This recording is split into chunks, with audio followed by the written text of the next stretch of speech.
dalam acara persembahan untuk Bunda, Bunda Cerdas, Keluarga Bahagia. Hanya di Mata Milenial Indonesia TV, matanya Indonesia bersama saya Putri Andriana. Seperti biasa ya Bunda, kita akan bahas soal topik-topik menarik yang pastinya informasi-informasi yang penting juga untuk bunda-bunda di rumah. Nah, tapi gimana nih kabarnya bunda-bunda di rumah? Semoga semuanya selalu dalam keadaan yang sehat dan pastinya terus semangat ya. Buat bunda yang sedang mengurus rumah tangga, atau mungkin buat ibu-ibu yang bekerja juga, atau mungkin keduanya nih.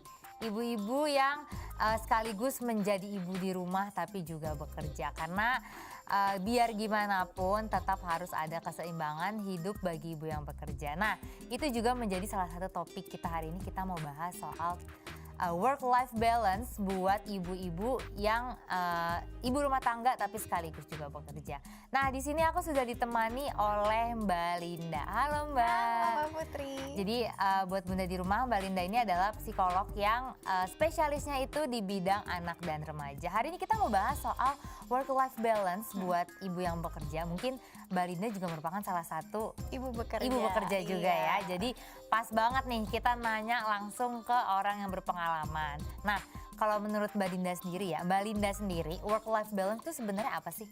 Sebenarnya work-life balance itu adalah ketika kita itu bisa mencapai titik keseimbangan gitu ya. Kalau dari definisinya ya. Antara bekerja dan kehidupan di luar pekerjaan gitu. Jadi kan kita sebagai individu tuh punya beberapa peran ya dalam kehidupan kita gitu, baik dalam pekerjaan maupun dalam kehidupan sosial gitu, entah itu keluarga, pertemanan dan sebagainya gitu.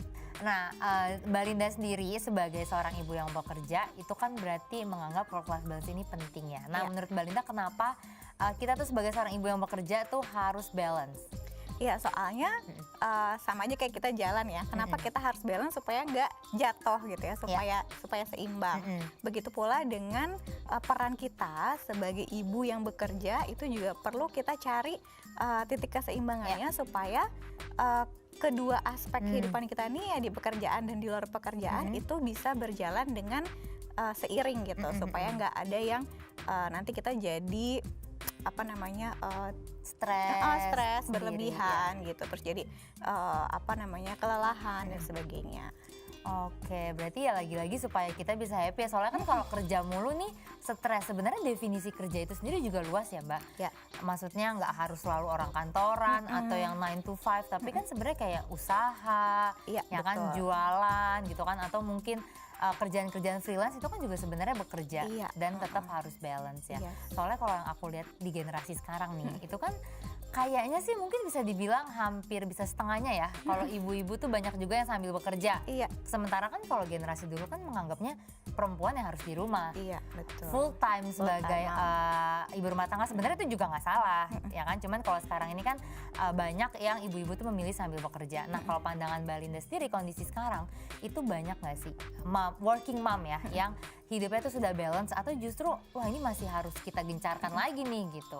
Iya, apakah masih perlu digencarkan? Itu tetap perlu banget gitu ya, karena ya itu tadi kita masih ada terbawa culture yang menganggap bahwa ibu itu harusnya di rumah gitu ya, nggak perlu kerja gitu dan sebagainya. Sedangkan kan kenyataannya setiap keluarga itu punya kebutuhan yang beda-beda gitu, terlepas dari kebutuhan ekonomi. Tapi ada para ibu-ibu di luar sana yang memang salah satu bentuk aktualisasi dirinya adalah dengan bekerja gitu. Nah, jadi ketika dia bekerja, maka kesehatan mentalnya justru akan jadi lebih baik dibandingkan dia melakukan kegiatan di rumah. Betul. Ya, benar-benar, karena mungkin ada di sebagian orang bekerja itu bukan hanya selalu untuk mencari uang ya, kekurangan, tapi dia bisa menyampaikan hobinya dia, ya kan? Atau mungkin yang biasanya dulu sebelum nikah sibuk, tiba-tiba pas setelah nikahnya di rumah aja kan stres ya, ada ganggu pikiran juga, akhirnya mereka lebih memilih untuk bekerja. Tapi kan kalau kita ngomongin soal work-life balance, siapa sih Mbak yang nggak mau hidupnya seimbang? Cuman kan sulit kenyataannya. Itu ada nggak tips dari Mbak Linda sendiri gimana caranya kita supaya bisa menyeimbangkan kehidupan gitu? Iya, sebenarnya untuk bisa kita mencapai work-life balance gitu, terutama ini fokusnya kepada para moms ya, para ibu-ibu gitu. Yang pertama perlu perhatikan adalah kita punya pembagian waktu gitu. Kapan kita itu mengalokasikan waktu kita untuk pekerjaan gitu, terus kapan alokasi waktu untuk keluarga dan alokasi waktu untuk diri sendiri gitu, termasuk istirahat gitu. Jadi itu yang mesti kita seimbangkan, dan seimbang itu bagi setiap orang itu beda-beda gitu ya. Jadi ada yang merasa bahwa saya tidur malam 5 jam udah cukup gitu. Setelah itu pagi saya nyiapin anak-anak, terus saya bekerja sampai misalkan jam 9 sampai jam 3. Setelah itu nanti balik lagi dan main sama anak, terus malam me time misalnya, atau sama pasangan ngobrol, nonton dan sebagainya. Jadi keseimbangan itu kita sendiri yang nyari, kita sendiri yang memilih patternnya. Jadi Gitu. ya kita juga harus tahu diri ya kasarnya, maksudnya kalau udah ternyata kita udah full nih, udah ada aktivitas kerja, ngurus anak, ya jangan nambah aktivitas lagi gitu Iya, ya. betul. Secukupnya aja dan di manage sendiri ya. Yes. Pastinya juga butuh konsistensi ya. bener Nah, banget. aku penasaran nih kalau misalnya Mbak Linda sendiri sebagai working mom, biasanya work life balance-nya tuh gimana sih? Iya. Kalau ini untuk Mbak Linda sendiri Iya, ya, bagi pengalaman aku sendiri ya. gitu. Ya, karena basicnya adalah yang tadi gitu ya, punya pembagian alokasi waktu, dan juga kita nih sebagai ibu bekerja itu perlu punya yang namanya values dan skala prioritas gitu. Jadi harus tahu dulu nih sebelum bekerja, value saya itu untuk bekerja itu apa sih yang mau diperjuangkan gitu. Apakah saya sebagai pencari nafkah utama misalnya gitu, ataukah memang ada kebutuhan ekonomi yang membuat saya harus bekerja sedemikian besarnya alokasi waktunya, atau apa gitu. Karena itu nanti akan menentukan bagaimana kita mempersepsikan pekerjaan kita gitu. Kalau misalkan kita bekerjanya, aduh saya tuh sebenarnya tidak butuh uang sedemikian banyaknya gitu, kerja itu hanya untuk aktualisasi diri saya, untuk hobi dan sebagainya, maka porsinya bisa kita sesuaikan gitu kan. Nah, kalau aku sendiri kebetulan ini sekarang alhamdulillahnya praktek psikolog kan sudah mulai bisa online ya gitu. Jadi saya lebih banyak praktek di rumah, tapi waktunya diatur gitu. Jadi untuk keluarga itu misalnya dari pagi sampai jam 9. Jam 9 pagi itu memang untuk keluarga gitu ya, nyiapin anak-anak, suami dan sebagainya. Setelah itu saya akan kerja sampai makan siang. Nah, makan siang ngurus anak lagi karena di rumah kan kerjanya gitu. Terus nanti balik kerja lagi sampai jam 4 sore. Setelah itu saya masih punya waktu 2 jam sebelum asisten rumah tangganya pulang. Nah, 2 jam itu saya manfaatkan untuk me time. Gitu, 1 sampai 2 jam lah gitu. Itu entah nonton, entah baca-baca atau buka sosmed dan sebagainya. Setelah itu saya kembali lagi ke ngurus keluarga dan malam istirahat. Jadi memang waktu itu perlu dialokasikan. Jadi nggak kalau kita yang penting jalan aja, itu nanti jadi berantakan karena kebutuhan kita jadi nggak terpenuhi kan.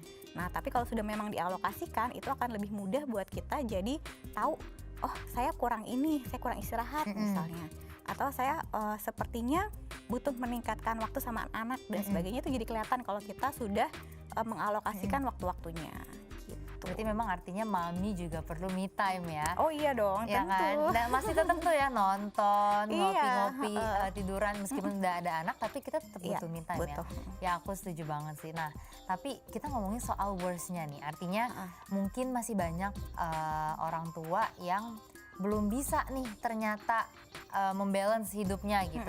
Itu akhirnya mereka kesibukan bekerja. Nah, itu sebenarnya ada nggak sih dampak psikis terhadap anaknya? Itu pasti akan berdampak ya. Oh iya, tentu gitu. Jadi kan anak itu tidak hanya butuh kuantitas gitu ya. Kalau memang ibu bekerja, maka kuantitas untuk bersama anak kan akan jadi tidak bisa terpenuhi dengan ideal sesuai harapan misalnya. Tapi itu bisa tergantikan dengan kualitas gitu. Jadi kalau misalkan para ibu bekerja ini sudah bisa mengalokasikan waktunya dengan baik, maka anak-anak pun juga jadi tidak kehilangan ibunya gitu. Karena kalau anak-anak ini sampai kehilangan ibunya, udah kuantitasnya hilang, kualitasnya juga hilang, maka anak jadi merasa kayak aku jadi nomor 2 ya gitu. Aku terabaikan gitu. Dan itu bisa nanti jadi ke perilaku anak-anak, jadi bisa cari-cari perhatian dengan caranya mereka yang bisa jadi tidak menyenangkan buat kita. Oke, sebenarnya jadi Gitu. balik lagi intinya adalah gimana cara kita mengatur skala prioritas tersebut ya.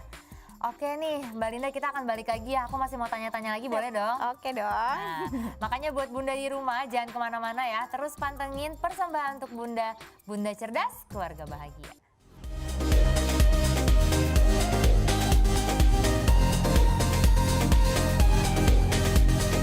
Oke Bunda, balik lagi masih dalam persembahan untuk Bunda, Bunda Cerdas, Keluarga Bahagia. Di sini saya masih bersama Mbak Linda, kita masih ngomongin soal work-life balance bagi ibu yang bekerja ya. Nah Mbak Linda, aku mau nanya lagi nih, ada nggak sih tantangan-tantangan yang berat gitu dilalui oleh working mom untuk mencapai si work-life balance tersebut? Iya, pasti ada ya, Pasti gitu. ada ya. Pasti ada banget gitu, karena ada kecenderungan para ibu-ibu ini punya rasa bersalah gitu karena telah meninggalkan anak-anak gitu ya, terutama yang sudah punya anak, apalagi kalau anaknya masih kecil gitu. Rasa bersalah itu bisa mengganggu banget gitu, kayak di satu sisi saya harus bekerja, di satu sisi aduh saya ninggalin anak gitu. Saya itu bisa muncul berbagai macam rasa bersalah yang aduh saya kok jadi ibu kok belum bisa optimal dan segala macam, karena pakai tolok ukurnya adalah yang tadi yang Mbak Putri sebut, norma yang lama gitu, bahwa ibu tuh harusnya begini. Padahal situasi setiap ibu kan bisa berbeda ya gitu. Jadi tantangan terbesarnya adalah itu sebenarnya di dirinya sendiri gitu, rasa bersalah. Dan yang kedua tantangannya adalah kalau support sistemnya tidak mendukung gitu, itu jadi sangat berat gitu ya. Jadi semuanya dituntutkan ke si ibu tanpa ada dukungan yang memadai gitu. Contohnya kalau ibunya bekerja maka anak sama siapa gitu. Terus maka itu kan butuh ada support system yang bisa membackup gitu, bukan menggantikan peran ibu tapi membackup gitu ya, gitu. Ibunya tetap nanti akan take over lagi gitu ketika sudah pulang kerja. Itu sih dua yang paling cukup berat ya gitu. Paling berat ini maksudnya dari pengalaman Mbak Linda ya berarti ya. Berarti kita butuh support system juga pertama, yang kedua sama balik lagi ke diri kita sendiri. Kadang-kadang namanya ibu ya, ninggalin anak jangankan seharian gitu ninggalin, mungkin ninggalin pergi 2-3 jam aja tuh suka kepikiran kan. Iya, betul. Cuman ya kadang-kadang kan memang namanya keadaan kita nggak tahu ya, harus memaksa kita harus terus tetap bekerja gitu. Nah ini case-nya gimana kalau misalnya anaknya ini masih bayi atau baru lahir? Itu ada nggak tips dari Mbak Linda untuk tetap nih supaya ibunya bisa bekerja tapi anak ini tetap ada yang megang juga gitu? Ya, yang pertama tadi ya, pertama support system tentunya gitu. Jadi sebelum mulai kan pasti ada cuti ya setelah melahirkan. Nah terus setelah melahirkan ini disiapkan gitu perencanaannya, nanti kalau saya kembali bekerja akan seperti apa gitu. Apakah ada misalkan kakek nenek yang membantu menjaga gitu, ataukah ada babysitter atau pengasuh yang membantu gitu. Jadi itu dipersiapkan dari kalau bisa malah sebelum melahirkan gitu. Itu udah direncanakan gitu. Terus juga dengan ibu-ibu yang bisa ngasih ASI gitu. Ketika bekerja kan bisa pumping ya. Ya itu juga sebenarnya membangun bonding dengan anak dan mengurangi rasa bersalah gitu, bahwa meskipun saya bekerja tapi saya tetap bisa memberikan apa yang anak saya butuhkan dari saya gitu. Nanti setelah pulang kerja juga bisa ngajak ngobrol, bisa ajak komunikasi tetap ya. Jadi itu yang dinamakan balance. Jadi ada beberapa hal mungkin yang harus kita korbankan, tapi tetap harus misalnya kayak pumping ASI segala macam. Yang penting mereka kebutuhan dari kitanya tetap terpenuhi. Tapi mungkin ada beberapa orang, salah satunya mungkin Mbak Linda juga memilih untuk adanya babysitter ya. Nah, itu ketika kita memilih untuk menggunakan jasa mereka tuh poin-poin apa yang harus kita pikirkan gitu yang biar bunda-bunda nih, wah ini nggak boleh terlewat nih.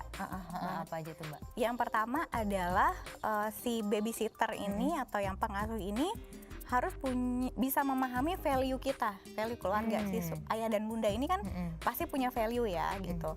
Saya pengen anak saya itu dijaga dengan cara seperti apa gitu. Terus kalau misalkan anaknya sudah mulai beranjak besar gitu ya, udah mulai 6 bulan gitu ya, udah mulai makan, nah kita yang mempersiapkan makanan anak-anak kita gitu. Jadi kita bukannya langsung ngelepas gitu aja gitu, karena kita tetap perlu ada peran kan gitu untuk ngasuh anak, tapi si pengasuh atau babysitter ini adalah perpanjangan tangan kita gitu, bukan menggantikan peran ibunya gitu. Nah, namanya juga perpanjangan tangan, maka kan tetap kita yang harus prepare gitu. Termasuk juga misalnya untuk ngajarin anak.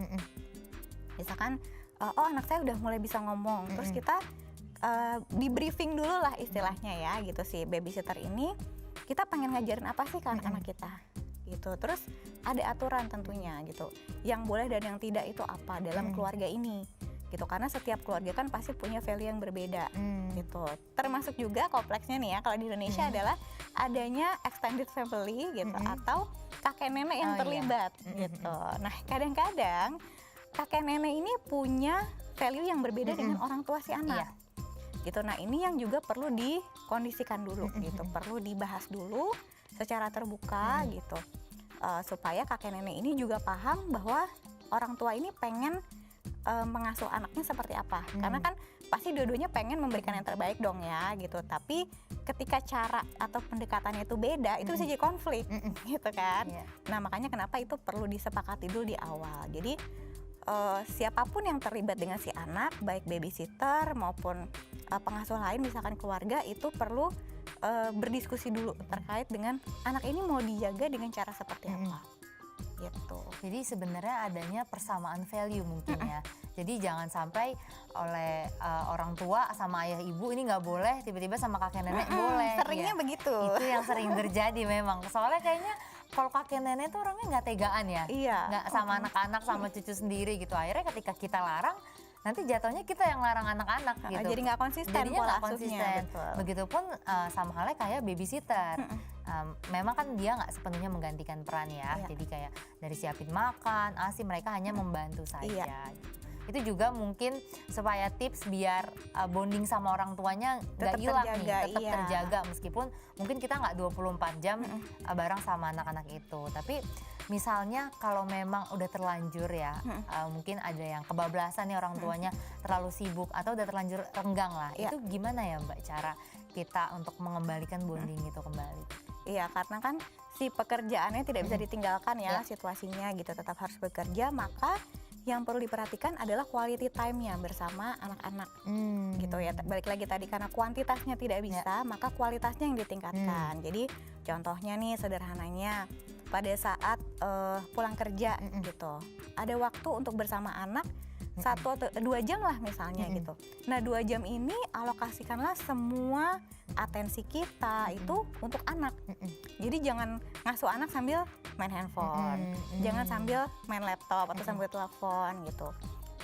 Jadi si anak ini tetap merasa bahwa ibu saya itu mencurahkan dirinya sepenuhnya untuk saya ketika lagi bersama gitu. Nah, jadi kebutuhan akan kasih sayang dan sebagainya itu tetap terpenuhi.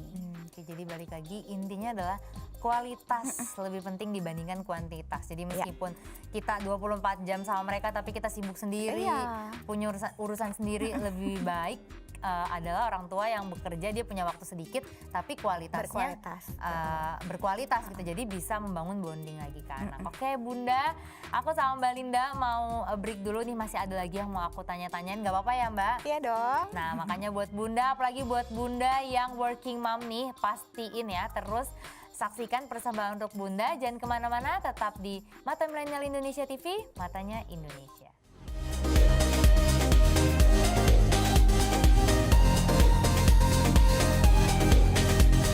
Halo Bunda-Bunda, balik lagi dalam persembahan untuk Bunda, Bunda Cerdas, Keluarga Bahagia. Masih bersama saya Putri Andriana dan Mbak Linda membahas tentang work-life balance bagi ibu yang bekerja. Nah Mbak Linda, aku lanjut lagi nih, masih mau nanya-nanya.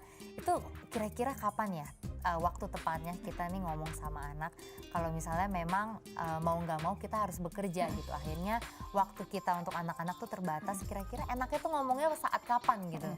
Ya, sebenarnya itu bisa disampaikan kepada anak sejak sekecil mungkin gitu. Misalnya anaknya even masih 1 tahun sekalipun, itu kita kalau mau pergi kerja itu pamit sama anak gitu. Mama pergi kerja dulu ya, nanti mama pulang lagi, nanti kita main bareng ya gitu. Jadi dari sejak anak kecil tuh dia sudah belajar bahwa nanti ibunya akan nggak ada gitu, tapi nanti ada lagi gitu. Dan ketika ibunya ada lagi, itu ibu sepenuhnya untuk aku gitu, atau untuk kegiatan bersama keluarga. gitu. Jadi semakin anaknya nanti semakin besar, ketika dia sudah misalnya sudah playgroup atau TK gitu, udah mulai bisa dijelasin gitu kan. Mungkin dia akan melihat bahwa kok ada teman aku yang mamanya nggak kerja gitu ya, ada teman aku yang mamanya selalu ada di sekolah dan sebagainya. Nah itu kita bisa jelaskan bahwa oh iya memang ada orang yang mamahnya kerja, ada yang mamahnya kerja di rumah gitu. Jadi anak juga bisa memahami bahwa oh ternyata emang variatif ya gitu, dan itu tidak membuat aku menjadi anak yang beda, ibunya nggak ada gitu, bukan jadi anak yang beda kayak Mbak Putri bilang gitu.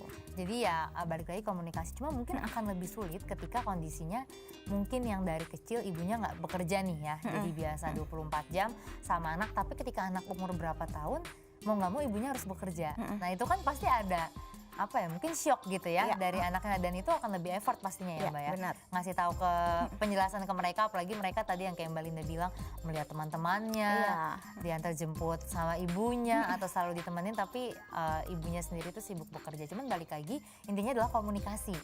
Dijelaskan ke anak. Oke. Tapi kan tadi ya kayak Mbak Linda udah sempat mention nih di segmen sebelumnya, salah satu tantangannya adalah rasa bersalah sebagai seorang ibu karena nggak bisa full time bareng anak-anak. Kalau dari Mbak Linda sendiri itu pernah ada rasa seperti itu, pernah ada? Oh iya, tentu pernah ada. Nah gitu. cara mengatasinya gimana tuh Mbak? Cara mengatasinya tadi balik lagi ke values dan skala prioritas gitu. Kenapa sih saya perlu bekerja gitu? Kalau aku pribadi bekerja itu memang ada secara finansial benefit ya gitu, tapi lebih ke aktualisasi diri gitu. Aku adalah orang yang kreatif gitu ya, suka create something gitu, dan memang psikolog gitu ya, jadi memang ingin praktek.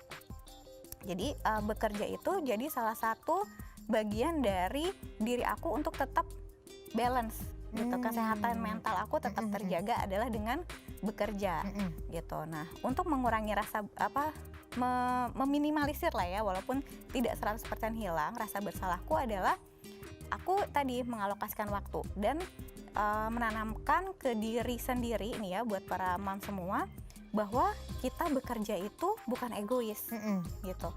Kita bekerja karena ada hal lain yang lebih besar yang dibutuhkan supaya keluarga ini tetap sehat gitu kan. Misalnya ibunya stresnya tidak tertangani, maka keluarganya pasti jadi ikut stres juga kan, jadi nggak sehat juga. Jadi itu yang bisa membantu meminimalisir rasa bersalahnya.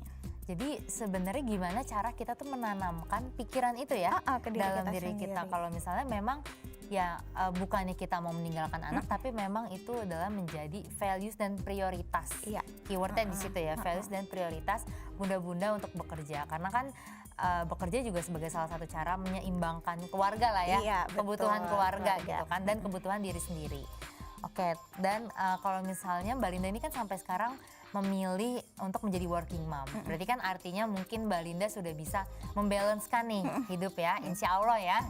Nah, itu support system Mbak Linda sendiri tuh gimana sih? Maksudnya atau mungkin ada peran suami kah, peran keluarga lain kah, itu seperti apa Mbak? Oh iya, tentu besar banget ya support system ini.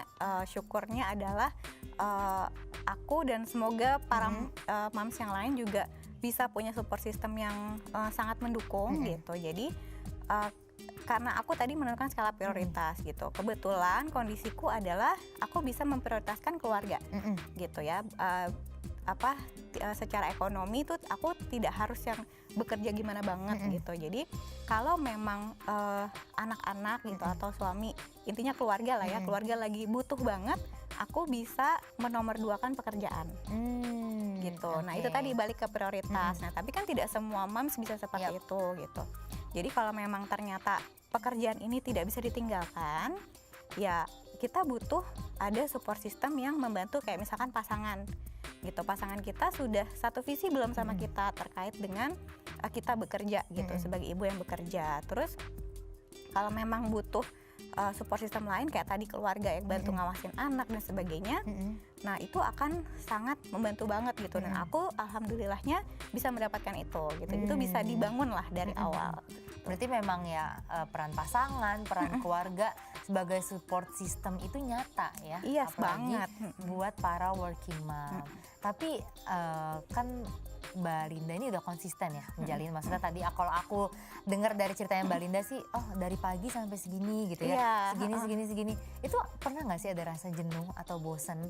Ya kan, jadi stres lain sendiri ini gitu. Pernah nggak merasa seperti itu? Iya, pernah ketika load pekerjaannya lagi banyak banget gitu, dan akhirnya aku mengalokasikan me time-nya jadi agak lebih panjang gitu, karena ketika setelah bekerja lalu kembali kepada keluarga itu tuh apa ya, sisa-sisa emosi negatif, lelah dan sebagainya itu harus diredam dulu, baru kita bergabung lagi dengan keluarga supaya emosi negatif yang tadi ada di pekerjaan itu nggak berdampak ke mereka gitu. Jadi buat para moms, me time itu bukan egois gitu ya, karena masih banyak yang menganggap bahwa ibu-ibu ini pergi ke salon sebulan sekali, egois banget anaknya ditinggal gitu kan. Padahal sebenarnya nggak gitu, gitu. Karena itu tujuannya adalah untuk menjaga stabilitas emosinya, menjaga kesehatan mentalnya, dan itu dibutuhkan gitu.